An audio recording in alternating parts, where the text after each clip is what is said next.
ఫిబ్రవరి 17, 2024 Tamil Nadu government peach మిఠాయిని అదేనండి cotton candy అంటాం కదా ఇంగ్లీష్లో, దాన్నైతే మొత్తానికి మొత్తం స్టేట్ వైడ్గా బ్యాన్ చేసింది. అండ్ ఫిబ్రవరి 2024లో గోవా గవర్నమెంట్ గోబీ మంచూరియాన్ని బ్యాన్ చేసింది. అండ్ లేటెస్ట్గా అక్టోబర్ 2024లో కర్ణాటక గవర్నమెంట్ అయితే కేక్స్ తయారు చేసే బేకరీస్ ఉంటాయి కదా, వాళ్ళందరికీ కూడా ఒక వార్నింగ్ అయితే ఇష్యూ చేస్తుందన్నమాట. అసలు ఎందుకు ఇట్లా స్టేట్ గవర్నమెంట్స్ కొన్ని ఫుడ్ ఐటమ్స్ని బ్యాన్ చేస్తున్నాయి, ఆ ఫుడ్ ఐటమ్స్ వల్ల మనకు వచ్చిన నష్టం ఏంటి అనేది క్లియర్గా ఈ వీడియోలో డిస్కస్ చేద్దాం. కర్ణాటక, గోవా, తమిళనాడు గవర్నమెంట్స్ ఈ ఫుడ్ ఐటమ్స్ పైన ల్యాబ్ టెస్ట్ కండక్ట్ చేసినప్పుడు ఈ ఫుడ్ ఐటమ్స్ చాలా రెడ్గా అంటే అట్రాక్టివ్గా కనిపించడం కోసం వీటిల్లో ఫుడ్ కలర్స్ అనేవి ఎక్కువగా యాడ్ చేస్తున్నారని చెప్పేసి ల్యాబ్ రిపోర్ట్స్లో అయితే తెలిసిందన్నమాట. అయితే ఫుడ్ కలర్స్ యాడ్ చేస్తే మనకు వచ్చిన ప్రాబ్లం ఏం లేదు, కానీ ఆ ఫుడ్ కలర్స్లో రొడామైన్ బి లాంటి హార్మ్ఫుల్ కెమికల్స్ ఉన్నాయి. ఈ రొడామైన్ బి అనేది యాక్చువల్గా టెక్స్టైల్ ఇండస్ట్రీస్, పేపర్ ఇండస్ట్రీస్, అట్లాగే గాజు గ్లాసులు తయారు చేసే ఇండస్ట్రీస్, పెయింట్ ఇండస్ట్రీస్, ప్లాస్టిక్ ఇండస్ట్రీస్లో ఈ రొడామైన్ బిని వాడతారంట. కానీ అదే రొడామైన్ బిని తీసుకొచ్చి ఫుడ్ బాగా అట్రాక్టివ్గా కనిపించడం కోసం, కస్టమర్స్ని అట్రాక్ట్ చేయడం కోసం ఈ కేక్స్ అట్లాగే ఇంకా చాలా ఫుడ్ ఐటమ్స్లో ఈ రొడామైన్ బిని అయితే కలుపుతూ ఉన్నారు. దీంతో మనకొచ్చిన సమస్య ఏంటి అంటే అతిపెద్ద సమస్య క్యాన్సర్. ఈ రొడామైన్ బి అడల్టరేటెడ్ ఫుడ్ ఏదైతే ఉందో, రొడామైన్తో కల్తీ అయిన ఫుడ్ ఏదైతే ఉందో అది తినడం వల్ల క్యాన్సర్ అయితే వస్తుందని చెప్పేసి ల్యాబ్ రిపోర్ట్స్ చెప్తా ఉన్నాయి, సైంటిస్ట్ చెప్తా ఉన్నారు. అట్లాగే liver damage, kidney first damage అయిన తర్వాత కిడ్నీ మొత్తం కూడా ఫెయిల్యూర్ అవుతాయంట. అండ్ ఫ్రీక్వెంట్గా అంటే ఎక్కువ సార్లు తింటే రీప్రొడక్టివ్ సిస్టమ్స్కి సంబంధించిన ఇష్యూస్ కూడా వస్తాయని చెప్పేసి, లైంగికపరమైన ఇష్యూస్ కూడా వస్తాయని చెప్పేసి ల్యాబ్ రిపోర్ట్స్ చెప్తా ఉన్నాయి. Skin rashes, respiratory problems, eye rashes లాంటి ఎన్నో ఇష్యూస్ అందరిలోనూ, చిన్నపిల్లల్లోనూ and middle aged people, old aged పీపుల్లో కూడా ఇవన్నీ ఇష్యూస్ వస్తాయని చెప్పేసి ల్యాబ్ రిపోర్ట్స్ చెప్తా ఉన్నాయి. అందుకే ఈ రొడామైన్ బి ఉన్న ఫుడ్ కంటెంట్స్ని, ఏ ఫుడ్లో అయితే ఈ రొడామైన్ బిని వాడుతూ ఉన్నారో ఆ ఫుడ్ ఐటమ్స్ అన్నింటినీ కూడా డిఫరెంట్ స్టేట్ గవర్నమెంట్స్ అయితే బ్యాన్ చేస్తూ పోతున్నాయి. అండ్ ఇప్పటివరకు మనం చెప్పుకున్న కేక్స్, అట్లాగే పీచ్ మిఠాయి, ఇవే కాకుండా ఇంకా మనం రెగ్యులర్గా తినే చాలా food items, ice creams, cakes, sweets, pickles, snacks, chilli powder, fast food మీద యాడ్ చేసుకునే సాస్లో కూడా, టొమాటో సాస్లు, చిల్లీ సాస్లో కూడా మనకి రొడామైన్ బి కలుపుతున్నారని చెప్పేసి తెలుస్తూ ఉంది.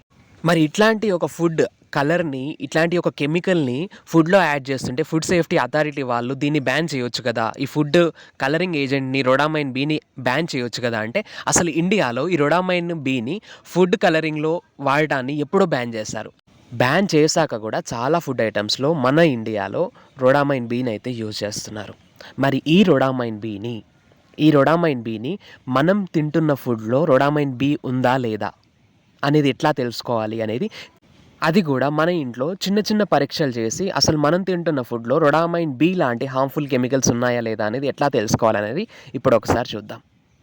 మనం తింటున్న కేక్స్లో, ముఖ్యంగా రెడ్ వెల్వెట్, బ్లాక్ ఫారెస్ట్ లాంటి కేక్స్లో రొడామైన్ బి ఎక్కువగా ఉందని చెప్పేసి కర్ణాటక గవర్నమెంట్ అయితే రీసెంట్గా కర్ణాటక గవర్నమెంట్ అయితే ఎవరైతే బేకర్స్ ఫుడ్ తయారు చేస్తూ ఉన్నారో, కేక్స్ తయారు చేస్తున్నారో వాళ్ళకైతే వార్నింగ్ అయితే ఇష్యూ చేశారు, మీరు ఇంకోసారి రొడామైన్ బిని ఫుడ్లో యాడ్ చేయకూడదని. సో ఇప్పుడు మనం తింటున్న ఈ రెడ్ వెల్వెట్ కానీ, బ్లాక్ ఫారెస్ట్ కానీ, ఇంకా ఏ కేక్ అయినా సరే అందులో రొడామైన్ బి ఉందా, హార్మ్ఫుల్ కెమికల్స్ ఉన్నాయా అనేది ఎట్లా తెలుసుకోవాలి అంటే ముందుగా మనం ఒక ఫిల్టర్ పేపర్ తీసుకోవాలి. మరి ఈ ఫిల్టర్ పేపర్ ఎక్కడ దొరుకుతుంది అంటే మనకు బుక్ స్టోర్ ఉంటుంది కదా, స్టేషనరీస్, అందులో ఒక 10 రూపీస్ పెడితే మనకు ఫిల్టర్ పేపర్ దొరుకుతుంది.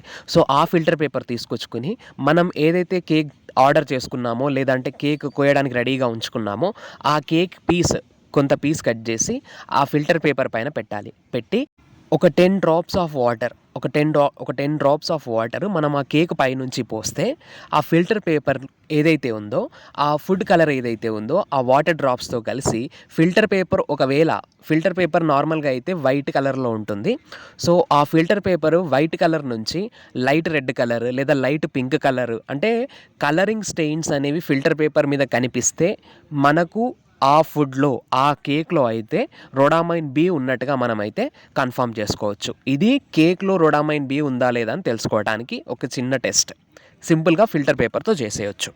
అండ్ ఇప్పుడు చిల్లీ పౌడర్, మనం కారప్పొడి ఏదైతే కొనుక్కుంటున్నామో, యాక్చువల్గా మనం ఇండ్లలో అయితే మనం మిరపకాయలు కొని దాన్ని ఎండబెట్టి తర్వాత గిర్ని పట్టించి ఇట్లా చేస్తాం. కానీ ఇక్కడ సిటీస్లో అయితే రెడీమేడ్‌గా ప్యాకెట్స్ కొనుక్కొచ్చుకుంటా ఉంటాం.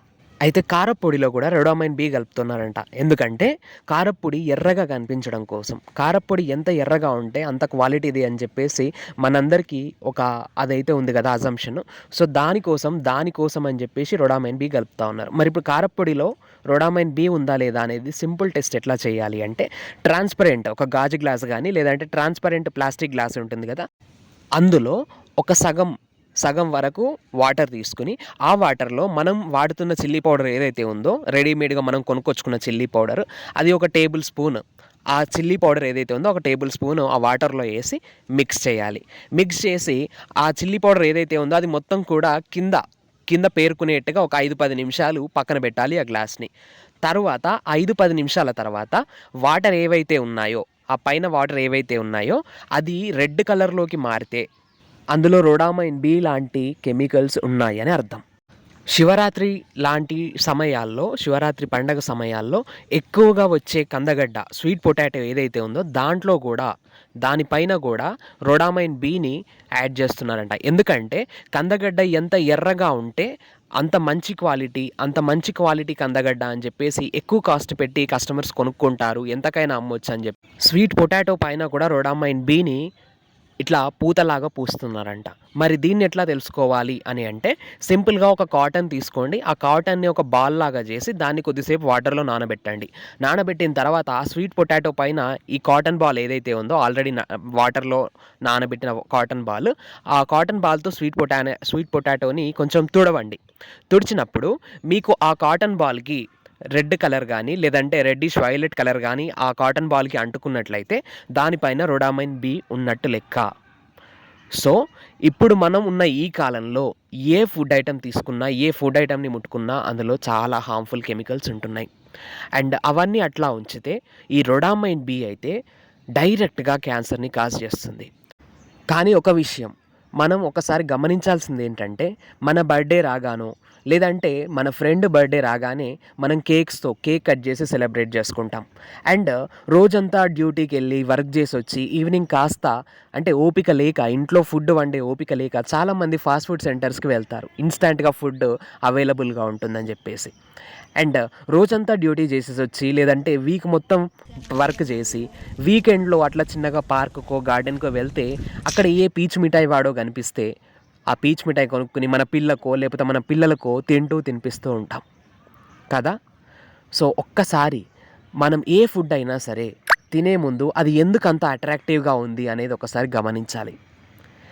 లేదు ఏది పడితే అది తినేస్తాము అంటే, ఈ చిన్న జీవితంలో ఎన్నో రోగాలొచ్చే అవకాశాలున్నాయి. అండ్ క్యాన్సర్ లాంటి మహమ్మారి మనంతట మనమే కొని తెచ్చుకున్న వాళ్ళమవుతాం. మరి ఎట్లా ఈ రొడామైన్ లాంటి హార్మ్‌ఫుల్ కెమికల్స్‌కి దూరంగా ఉండేది ఎట్లా అంటే, ఏ ఫుడ్ అయితే మనకు బాగా బ్రైట్‌గా, కళ్ళకి బాగా ఇంపుగా కనిపిస్తుందో అట్లాంటి ఫుడ్ ఐటెమ్స్‌ని దూరం పెట్టడం మంచిది. ముఖ్యంగా ఫాస్ట్ ఫుడ్, బేకర్స్‌లో తయారు చేసే స్వీట్స్, కేక్స్ ఇట్లాంటి ఫుడ్ ఐటెమ్స్‌ని దూరం పెట్టి అండ్ ఏవైతే మనకు నార్మల్‌గా నేచురల్ కలర్‌లో కనిపిస్తున్న స్వీట్స్ అంటే ఇప్పుడు మనం పాలకోవా తీసుకుంటే అది నార్మల్‌గా పాల కలర్‌లో అంటే వైట్ కలర్‌లో అవైలబుల్‌గా ఉంటుంది. డిఫరెంట్ కలర్స్‌లో కూడా అవైలబుల్‌గా ఉంటుంది. బట్ మనం డిఫరెంట్ కలర్స్‌లో ఉన్న స్వీట్స్‌ని తినడానికి ఎక్కువగా ఇష్టపడుతూ ఉంటాం. మనం ఏ ఫుడ్ అయినా తినొచ్చు. కానీ ఆ ఫుడ్ నార్మల్ కలర్‌లో ఉందా లేదా చెక్ చేసుకోవడం చాలా ఇంపార్టెంట్. నేను చెప్పేదేంటంటే ఈ జీవితం మన ఒక్కరిదే కాదు. మన మీద ఆధారపడి మన పేరెంట్స్ ఉంటారు. మన పిల్లలుంటారు. సొసైటీ ఉంటుంది. రైట్? సో, అందుకోసం అని చెప్పేసి మనం ఫుడ్ తినే ముందు ఆ ఫుడ్ ఎట్లాంటిది? అందులో ఏమున్నాయి? అనేది ఒక్కసారి కన్ఫర్మ్ చేసుకోవడం చాలా మంచిది. Right? And that's all for now. Thanks for watching. Stay tune to our channel science feeds.